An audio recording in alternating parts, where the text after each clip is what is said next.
I was halfway through my lunch break when my phone buzzed. A notification from Instagram.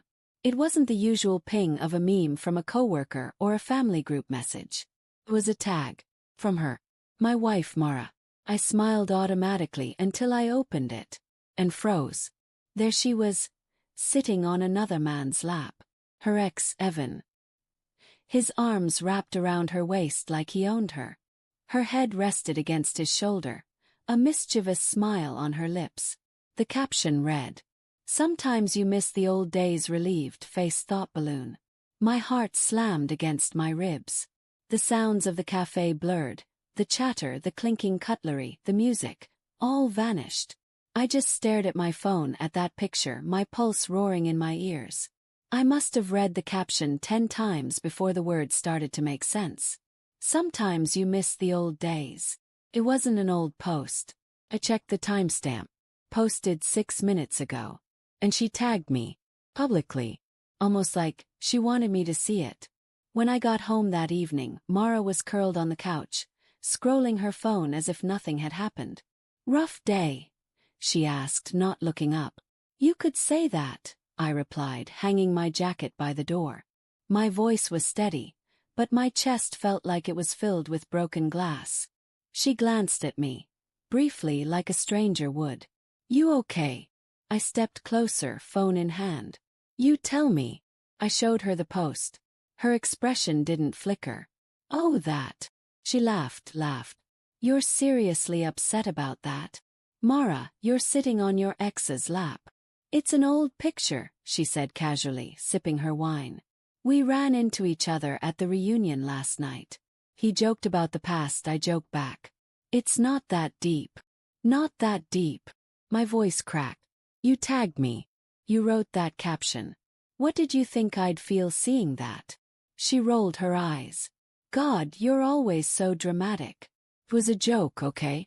You really need to stop being so jealous all the time." Jealous. That word again. She threw it around like it was a weapon, something to deflect any accountability, any emotion I dared to have. That night I couldn't sleep. I kept staring at the ceiling, hearing her words over and over. "Stop being so jealous." But I wasn't jealous. I was betrayed. And beneath the pain, something else started to form. A cold, clear determination. If she thought I was overreacting, fine. If she thought she could humiliate me publicly, fine. But she was about to learn that actions had consequences. Not loud, angry ones. Quiet, deliberate ones. The next day, while she was at work, I started writing something down. A list.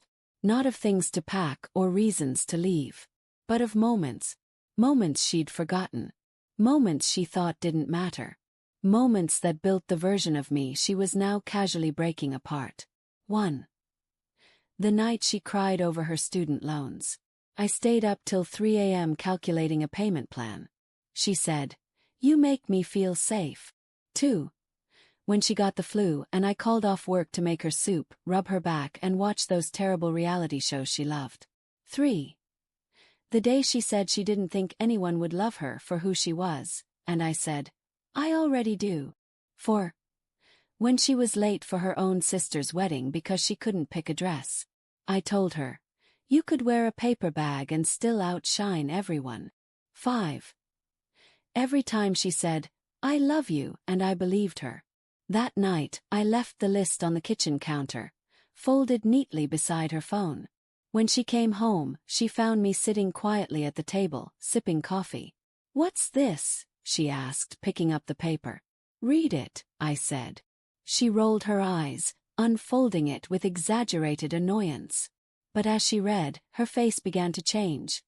Confusion first, then unease, then something like guilt flickering at the corners of her eyes. When she got to the bottom, she looked up. "What is this supposed to be? A guilt trip?" "It's a reminder," I said softly, "of everything I gave and everything you've taken for granted." She scoffed. "Oh, come on, Noah. You're acting like I cheated on you. Didn't you?" Her lips parted. "It was a picture." I leaned forward, my voice low and steady.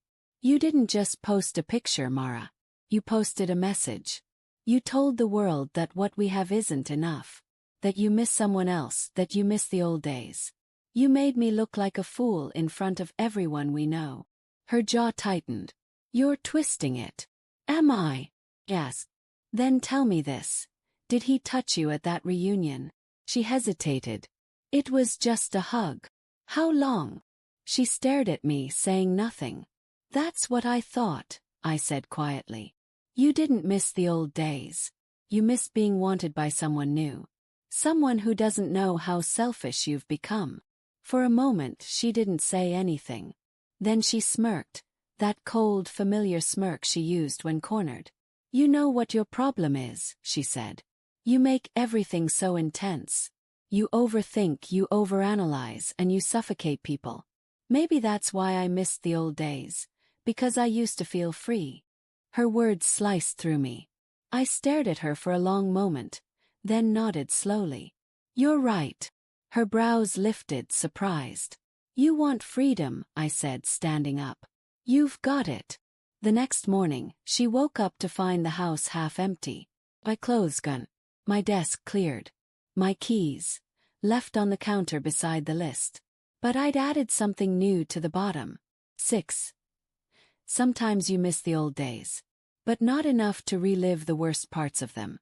I didn't block her. I didn't text her. I didn't even respond to the dozens of messages that came later that week. Because silence, real silence, speaks louder than any argument. 2 weeks later, she showed up at my new apartment. I almost didn't open the door. But curiosity, or maybe closure, made me turn the handle. She looked different. Ill. Tired. Holding that same piece of paper, crumpled and smudged. Can we talk? She whispered. I stepped aside wordlessly. She sat on the couch, twisting the paper in her hands. I didn't think it would hurt you that much, she said. It was stupid, I know. I felt invisible lately. You've been so busy, so quiet. And when I saw Evan, it reminded me of who I used to be. Before everything felt so heavy. I listened, but the words didn't reach me the way they used to. Mara, I said finally. I wasn't quiet because I stopped caring. I was quiet because I was tired of proving I was enough. She blinked, tears welling. Can we fix this? I looked at her, really looked, and saw not the woman I'd married, but someone who'd stopped cherishing what we built. I don't think so, I said softly. Because you didn't just post a picture. You told the world I wasn't worth respecting. Her lip trembled. I didn't mean to. But you did, I interrupted. And that's the part you can't take back. When she left, she didn't say goodbye. Just lingered in the doorway for a second, clutching that list to her chest like it was the last piece of me she had left. I watched her walk down the hall, her footsteps fading until there was nothing. For the first time in weeks, the air felt light. Months passed. I rebuilt my routines. Therapy, work, a gym, small steps. Every so often, I'd get a memory notification. A photo of us smiling, her head on my shoulder. I didn't delete them. I didn't block her. Because I didn't need to erase the past to move forward. I just needed to remember the lesson she'd taught me. Love without respect isn't love at all. It's dependency wearing perfume. Last week I got a letter in the mail. No return address, just my name. Inside was my list, now laminated like she was trying to preserve it. And beneath my handwriting, in hers, a single line. Sometimes you lose the old days because you never deserved them. I stared at it for a long time, then folded it gently and slid it into a drawer. Not out of forgiveness, not out of nostalgia, but because that list wasn't hers anymore. It was mine, a reminder of how far I'd come, and of the man I refused to stop being, even when love turned its back. And if she ever posts another picture, another caption about missing the past, I hope she remembers what she lost when she tried to humiliate the one person who truly saw her. Because some memories aren't about what we miss. They're about what we'll never allow again.